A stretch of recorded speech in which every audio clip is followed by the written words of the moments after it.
Today, I'm going to be telling you two true crime stories linked by a single theme. Both of these cases feature text messages that seem normal at first glance, but which have deeply disturbing context behind them. If that sounds familiar, no, you're not experiencing deja vu. We did a video on this topic last week as well. A lot of you told us that you enjoyed that one, and we had a lot more stories that we didn't have a chance to include, so we decided we'd do a part 2. That being said, today we're also going to be taking things a step further, because both of these stories actually have a second dark aspect in common as well. Sadly, both of these stories feature mothers who kind of intuitively knew before anyone else in these cases that something was seriously wrong. As always, my name is Nigel, I run this channel with my good friend Luke, and welcome back to Crime Zone. A reminder, if you do find today's video interesting and informative, be sure to like and subscribe for more true crime stories told with a mysterious and suspenseful vibe. With that out of the way, let's dive in.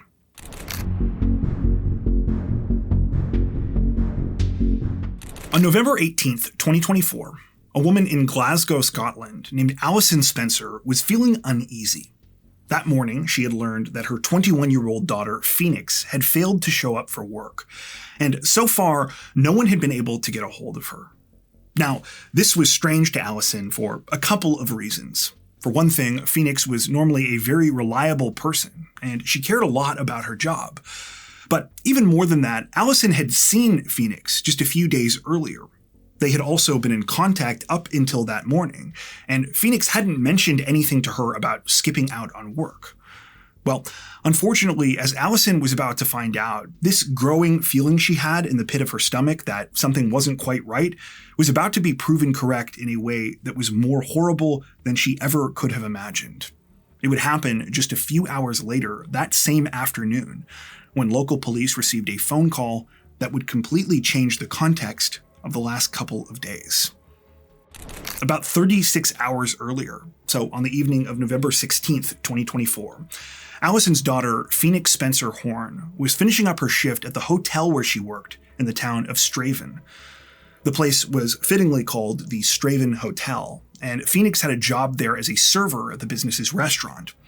It was one of 2 part-time positions that she worked. She was also a barista at a cafe closer to where she lived, but this was the job she'd really been focusing on lately. That day, Phoenix was in a great mood. Not only was her shift going really well, and the time was just flying by, she was looking forward to getting home to spend the evening with her boyfriend, 26-year-old Ewan Methven. Phoenix and Ewan didn't have any wild plans or anything. They were just going to spend the rest of Saturday night at their apartment. You know, grab some takeout, watch TV or a movie, that kind of thing. While that might not sound like the most thrilling thing in the world, Phoenix and Ewan had only recently moved into this place together, which was located in the town of East Kilbride, just south of Glasgow. And from the sounds of it, because this was all still new, they were kind of in that honeymoon period where even a quiet night in can feel exciting. Phoenix and Ewan had been dating for 2 years now. They were originally introduced by chance at a family party, but it wasn't long before they had fallen in love. Phoenix fell particularly hard. Just a few months into the relationship, her social media accounts were filled with videos and photos documenting her and Ewan's relationship and all of the experiences they'd shared together so far. To give you an idea, here's one post she put up on TikTok in June of 2023. Amidst the collage of memories, she included captions like, "Life's purpose is finding your soulmate. Life is so much more beautiful and full of color with you. And me and you always. This is only the beginning of our forever." So, yeah, Phoenix was quite taken with Ewan, but she wasn't the only one. Her loved ones also thought the two of them were really good together. Ewan had a steady job as a postal worker with the Royal Mail, and he seemed to make Phoenix very happy. And before long, Ewan was welcomed as part of the family. Going back to the evening of November 16th, after leaving work that night, Phoenix headed straight home. At 9:37 p.m., she texted her mom, saying that Ewan had ordered some food from one of their favorite takeout spots. The two of them were sitting down to eat, and it sounded like they were both getting ready to enjoy their night. At first, it seemed like that's exactly what happened. Actually, if anything, it appeared that the couple had enjoyed themselves a little too much. The next morning, when Alison texted her daughter again, she didn't immediately get a reply. Instead, Ewan sent her a message explaining that the two of them had been up late drinking. He wrote, quote, "Hey, Fee isn't up yet. I'll get her to text you when she is." At this point, Allison had absolutely no reason to be worried. Phoenix didn't have work that Sunday, and her mom figured that she was a young woman enjoying her weekend. Sure enough, later that day, Allison received a second text, this time from Phoenix's phone. It read, quote, "Hey, sorry, I've just woken up," and was signed with 3 kisses. This was followed by another message that read, quote, "All good," as well as several others. Though this initially put Allison's mind at ease, things wouldn't stay that way for long. Because, as I said before, the following day, Phoenix did not show up for work. Now, understandably, when they heard about this, Allison and all of Phoenix's other loved ones were confused and concerned.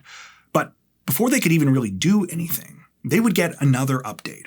One that there was no way they ever could have been prepared for. Shortly before noon that same day, which once again was November 18th, Scotland police received a 999 emergency call. It was from Ewan Methven. As soon as the call was connected, Ewan launched into a chilling confession. He began by saying, quote, "I had a psychotic break and I killed my wife." Ewan would go on to tell the emergency operator that 2 nights earlier, something terrible had taken place at his and Phoenix's apartment. He said that things had escalated until he had stabbed and choked her. When he was asked what had happened, Ewan claimed he couldn't remember any of the specifics. He stated, quote, "We were messing about. I take steroids and was taking cocaine and alcohol. I think there was something else in it." Before continuing, quote, "I totally blacked out through the full thing." Ewan was quickly transferred to a senior police officer who asked if there was any chance that his girlfriend could still be alive. He replied, quote, "I know she is dead, mate. She is dead." As ominous as this statement was, police still had no idea of the horror that awaited them inside that apartment. When they arrived at 12:10 p.m., Ewan led them to the top floor unit. That's where he showed them Phoenix's body. It soon became obvious that Ewan hadn't just killed Phoenix, he had absolutely brutalized her.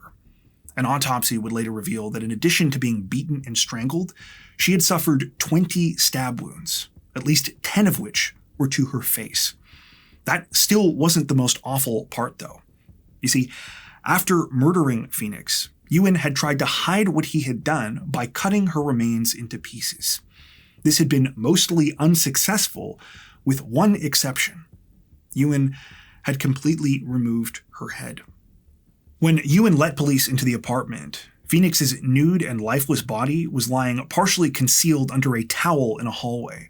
Her head was next to her body, along with 2 knives which had clearly been used in the killing and failed cover-up. A third was found in Ewan and Phoenix's bedroom. At the scene, Ewan repeated many of the same claims he'd made in his 999 call about how he had no idea what had happened and about how this was all some sort of nightmarish drug trip gone wrong. But police almost immediately started to doubt this. They noted that despite the circumstances, Ewan appeared remarkably calm. His main concerns also seemed to be about himself. When he was put in a holding cell following his arrest, he remarked, quote, "I guess this is what my next 25 years look like." Authorities only became more convinced that Ewan's story was all an act as they got further into their investigation. As they uncovered more clues, the digital evidence they collected, in particular, told a disturbing story. Searches of Ewan and Phoenix's phones revealed messages between them, showing that Ewan was upset with Phoenix on the day of the murder. He didn't like her serving job at the hotel and complained that the hours she worked were making him feel lonely. Phoenix had apologized, evidently believing that the quality time they were planning on spending together that evening would help to make it up to him. Tragically, she was wrong. At around 8 p.m. that night, Ewan had ordered takeout for the 2 of them. He waited until Phoenix got home so the 2 of them could have dinner together. This is where things got really unsettling, though. Because while Phoenix did send that initial text to her mom saying that she was eating, it soon became clear that she could not have sent any of the other ones. Activity on Ewan's phone that tracked his steps, as well as reports from other residents at the apartment complex, convinced police that Phoenix had been killed shortly after midnight. So all of those texts that Allison had received on November 17th onwards They were all from Ewan, who had been trying to fool her into thinking her daughter was still alive. That's not all Ewan was doing, though. In fact, it turned out he was quite a busy man. In between the horrific things he did to Phoenix's body and all of the messages he sent to her mom, his cell phone showed that he had arranged to meet up with a drug dealer to purchase cocaine on 3 separate occasions. He was also caught by CCTV cameras, driving around in Phoenix's red Vauxhall Corsa. Much of the remainder of that 36-hour period before he called police was spent browsing adult websites. Ewan's online search history revealed that he had searched for adult content 170 times in just a 14-hour window. It seems that even Ewan himself realized how bad all of this looked, because when the case made its way to court, he opted not to go to trial. Instead, on June 17, 2025, he pleaded guilty to charges of murder and attempting to defeat the ends of justice. Still, in a major blow to Phoenix's family, Ewan stuck to his original story about the murder being purely a psychotic episode brought on by drug use. He refused to provide any details or insight into what happened in the lead-up to the killing, claiming that he still had no memory of the crime and could provide no other explanation for his actions. As a result, unfortunately, we'll likely never truly know what happened that fateful night. Like police, it appears no one else involved in the court proceedings really bought Ewan's story either. Even his own lawyer admitted that pretty much everyone would view him as, quote, the personification of evil. At the sentencing hearing, the judge in the case, Lord Hugh Matthews, shared some of his own scathing remarks, stating, quote, at 21 years old, Phoenix was standing at the threshold of what should have been a long and fulfilling life. You were a trusted member of her family, but you betrayed that trust and robbed her of her life in the cruelest way. I have rarely read such outpourings of grief as are contained in the victim impact statements from her family, who have endeavored to put into words what can never be truly encapsulated. The sadness and the deep sense of loss they all feel and will continue to feel thanks to what you did. The way you treated this innocent young woman after her death meant that her family did not even have the comfort of saying goodbye to her. I have this morning seen a letter written by you, but it answers none of the questions which must be plaguing the family. You blame the effect of substances, but that is no excuse. The most heartbreaking statement we came across in our research, though, has to be the one put out by Phoenix's mother, Allison.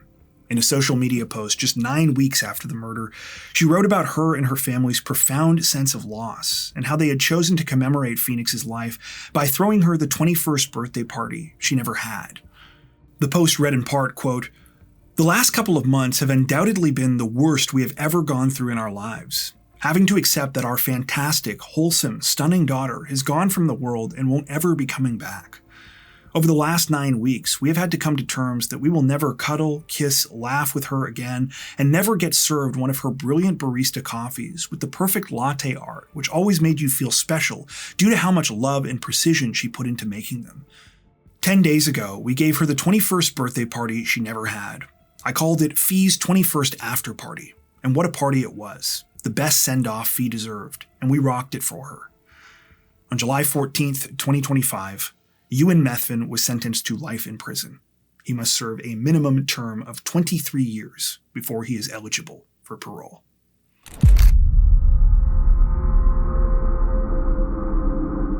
On a spring day in 2021, a woman in the city of Shanghai received a message through the popular Chinese social media app WeChat.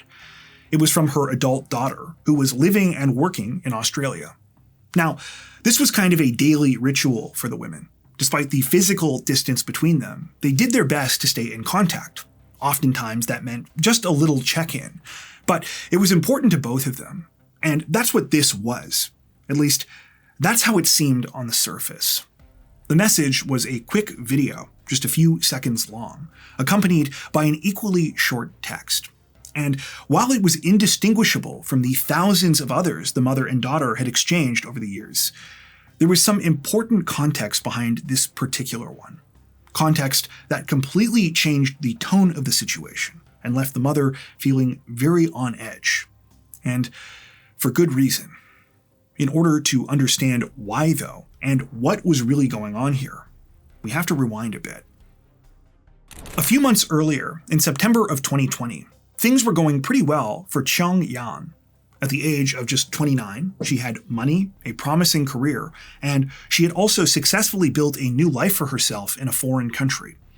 Qiong was originally from China, but she had moved to Australia as a young adult. She came to the country alone and without knowing anyone, but after working hard for a number of years, she had found herself in a good position. Qiong was the director of a migration agency, which helped other people with the process of applying to live and work in Australia as well. It was a job that she was passionate about. As an immigrant herself, Qiong knew how complex the system could be, and she could relate. After all, she was still navigating it. She was working towards earning her full Australian citizenship, which would allow her to put down roots there permanently.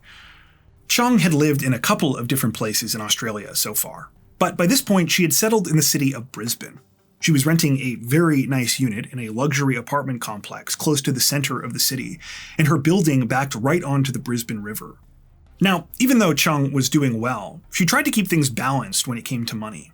She wasn't afraid to indulge. To give you an idea, she owned a Porsche. But she also had financial goals she was working towards. One of those goals being buying a house. In order to save a little bit of extra money, Qiong usually had a roommate. When she was living in Sydney, she split her place with a female friend of hers named Lu Xu. But these days, she was living with an international student she had met, named Yang Zhao. Yang was 26, so a couple of years younger than Qiong, and he was also from China. He came from a pretty well-off family, to the point that he could afford to attend school and cover his part of the rent without needing to work. Having a roommate turned out to have another unexpected benefit for Qiong. Like everyone else, when the pandemic happened in 2020, she was forced to spend a lot more time at home. Because of the lockdowns and travel restrictions, she could also no longer make trips home to visit family in China. This was hard for Qiong because she was especially close with her mother, Rong Mei. The two of them did their best to stay in contact every day and would send messages to each other over WeChat. Still, Qiong found that just having someone else around at her apartment made things a lot less lonely. On September 20th of that year, Qiong and Rong Mei had a longer conversation than usual. After exchanging their normal check-in messages, they hopped on a FaceTime call and caught up a bit on what was going on in each of their lives. The conversation itself wasn't anything out of the ordinary, at least not at the time. Sadly, though, it would eventually become memorable for all the wrong reasons. Several days after that FaceTime call, Rong Mei received another message that was longer than usual from her daughter. I mentioned before that Qiong was saving to buy a house. Well, she told her mom that she needed to move a little quicker than originally planned. A job opportunity through her company had come up in the city of Melbourne, which required her to relocate a pretty sizable distance. Rather than just renting another place, she wanted to know if her mom could give her a loan so she could go ahead and buy a property. This might sound like a big ask, and it was, but it's important to know that not long before this, Rong Mei had come into a decent amount of money. The sources we came across in our research gave two different explanations for this. Some said that Rong Mei's husband had recently passed away, and this was money from his estate, while others claimed that she was given compensation from the government as part of a relocation deal. But either way, she was sitting on a sum worth several $100,000 Australian dollars. As a result, Rong Mei was in a position to help her daughter out, and she knew she was generally responsible with her money, so she agreed to send her enough for a down payment. The money was transferred into a bank account she had previously set up that they both had access to. While Qiong thanked her mother and seemed very appreciative, over the next few weeks there was a noticeable shift in her demeanor. Though she continued to check in over WeChat, the messages she was sending were a lot shorter. Rong Mei and Qiong were also now communicating exclusively through texts. Initially, Rong Mei tried not to get too concerned about this. She told herself, Qiong is just busy with her move, and she's starting this new position at work. And that's basically what Qiong was saying in her messages as well. She told her mom not to worry. She was fine. She just had a lot going on, and she didn't have as much time to chat. This was somewhat reassuring, especially because Qiong did continue to check in. But the problem was, this shift in her behavior sort of became permanent. Even after more time had passed, Qiong still kept telling her mom that she was too busy to talk, beyond exchanging a few daily messages. Phone conversations, meanwhile, had completely stopped. Every time Rong Mei asked her daughter to get on another FaceTime call, there was always an excuse. The reception was bad where she was. She didn't have a good internet connection. Stuff like that. That being said, there was one thing that had not slowed down, and that was Qiong's requests for money. She said that there were a whole bunch of expenses related to the move that she hadn't anticipated, and more kept coming up. Now, of course, Rong Mei was growing more and more confused. These were not small amounts of money she was sending, and Qiong was still acting really weird. But at the same time, she wasn't really sure what else she could do. She was all the way in Shanghai, and because of the many travel restrictions that were still in effect, it wasn't like she could just hop on a plane and check in on Qiong directly. Their text conversations were this one lifeline they had, and wanting to make sure that her daughter had everything she needed, Rong Mei continued making transfers to their shared account. This went on for nearly 7 months, until in early April of 2021, Rong Mei decided that she had finally had enough. She messaged Qiong over WeChat and said, "I only want to video call you." Rong Mei wasn't just frustrated at this point, she was extremely worried. You see, by now, even Qiong's shorter texts had slowed down significantly, to the point that she was no longer sending those daily check-ins.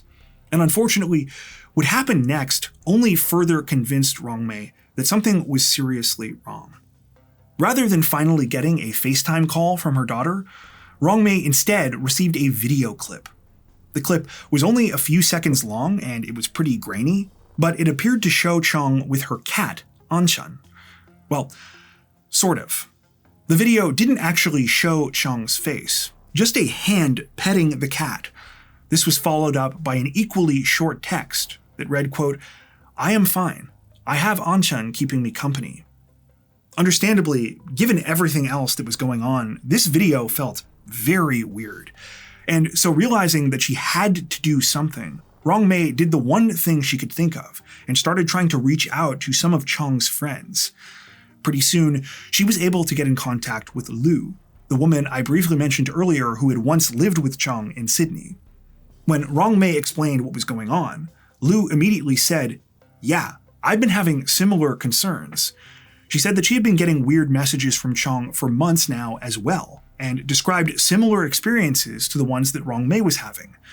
Most notably, Qiong also wouldn't talk to her on the phone, at one point telling her it was because she was on a farm that didn't have internet access. Interestingly, the messages Lu hadn't received were just as strange as the ones that she had. For example, Lu usually got texts from Qiong on her birthday, Christmas, and Chinese New Year, but she hadn't received anything from her on those days over the past few months. Finally, and most suspiciously, when Lu texted Qiong's phone directly instead of through WeChat, she received a reply asking who she was.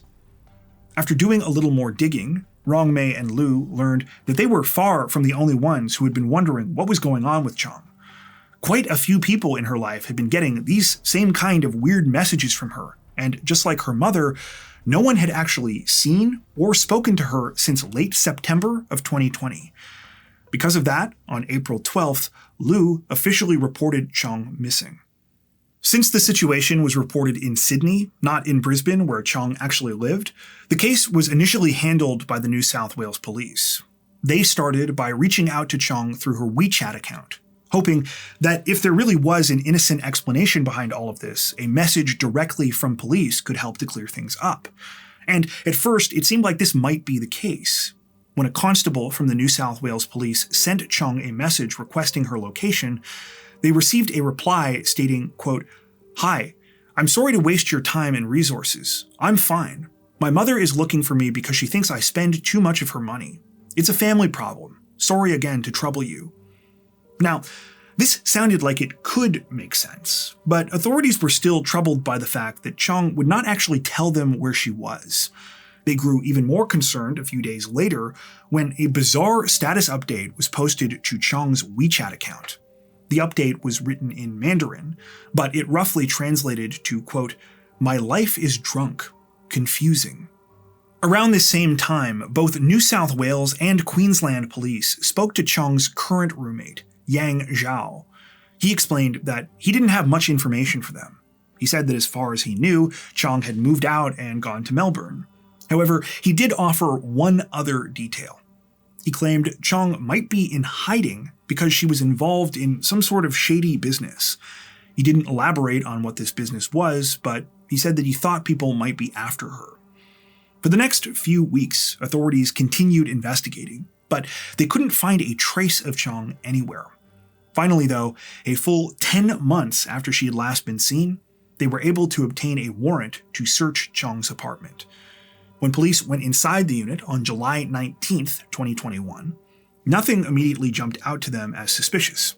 In fact, it looked like Qiong really might have moved out, because very few of her belongings were still there. Sadly, though, that was all about to change.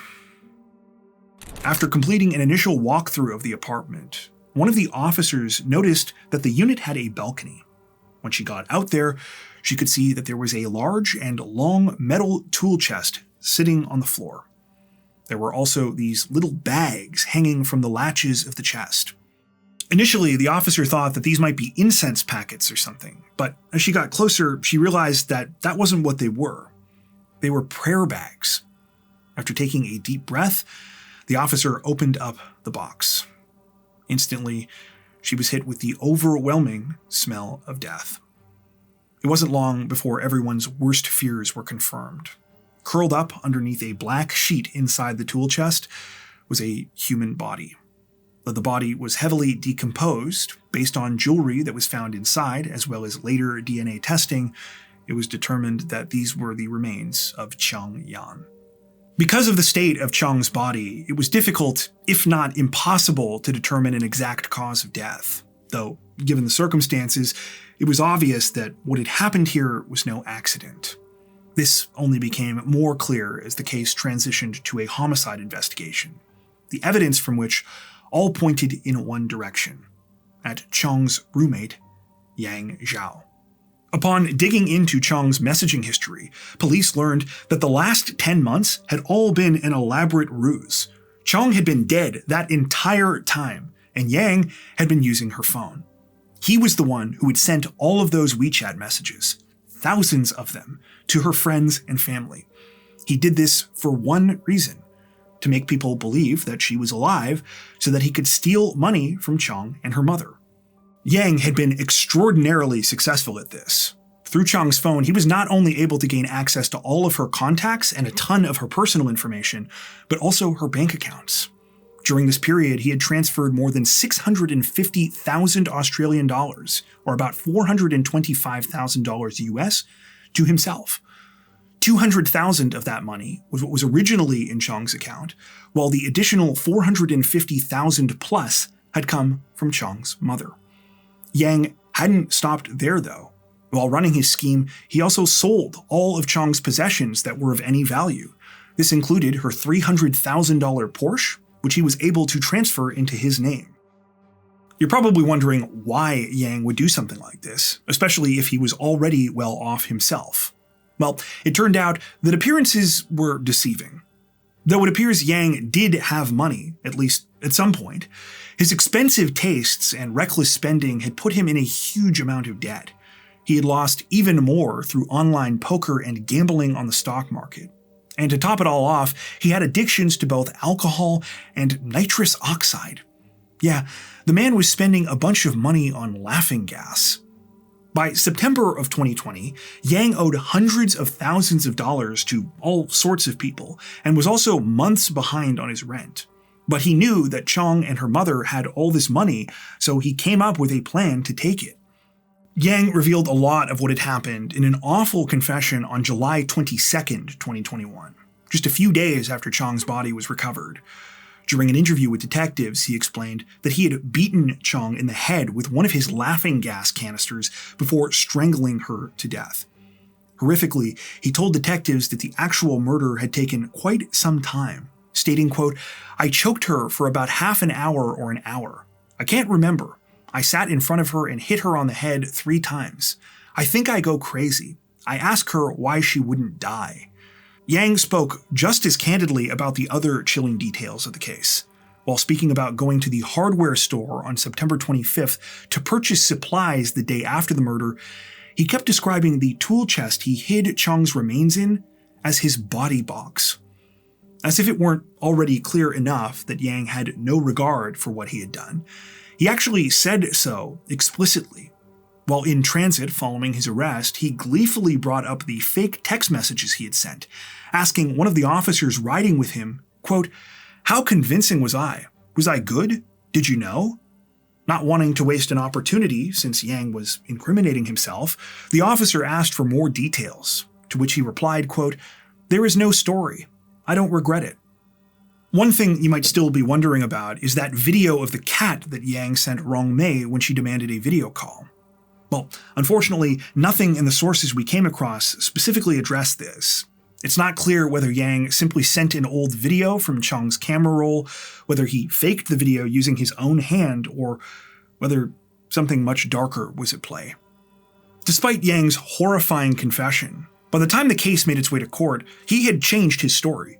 He agreed to plead guilty to interfering with a corpse, but said he had nothing to do with Qiong's death. He now claimed that the whole thing was actually an accident. He said that he and Qiong were both using large amounts of nitrous oxide, and that she died from using too much at one time. He stated all he had done was tried to cover up what had happened, both because he panicked and because he wanted money. Yang stuck to this news story at trial, though when the jury heard all of the details of the case, they didn't find his version of events very convincing, particularly because of his confession and his disturbing apparent lack of remorse. In the end, it took them less than 2 hours of deliberations to find him guilty of Qiong's murder. The most gutting part of the proceedings by far, though, were when Qiong's mother Rong Mei spoke at Yang's sentencing hearing. After finally being able to make the trip from China, she talked about her sense of loss and devastation, and how even when she was incredibly worried, she never for a minute thought something this awful could have happened. She said in part, quote, "I cannot imagine the person I'd been talking to was not my daughter. She'd already become a skeleton." What was even more heartbreaking, though, was that it was obvious Rong Mei blamed herself for what had happened. She said that she had failed to protect her daughter, adding, quote, "Life has lost its fun. I'm still full of anger and hatred." She also revealed that Yang had scammed her out of her life savings. By the time the truth came to light, she essentially had no money left. Following his conviction in May of 2025, Yang Zhao was sentenced to life in prison with a minimum term of 22 years. Though that means he will eventually be eligible for parole, officials have said that if parole is ever granted, he will be immediately deported. At the time of this recording, his earliest release date is sometime in 2043. Before we wrap up, we'd like to take a second to give a huge shout out to everyone who has made it this far into the video. Seriously, thank you so much for watching. If you found today's upload interesting and informative, we'd be honored if you consider liking and subscribing, as well as hitting the notification bell and selecting all notifications to stay up to date with our latest releases. If you're looking for additional ways to help support the channel, we'd love to have you join us over on Patreon. Patrons get ad-free and early access to all of our content, as well as 4 additional stories per week for each of our Crimes of the Week and Crimes of the Week International videos. You can learn more at patreon.com/crimezone, where you'll also find some of the fine folks whose names are currently on screen. All that being said, we understand that not everyone has the means to support financially, and that's totally okay. We appreciate every like, sub, share, and comment that you send our way. Once again, thanks so much everyone, and take care.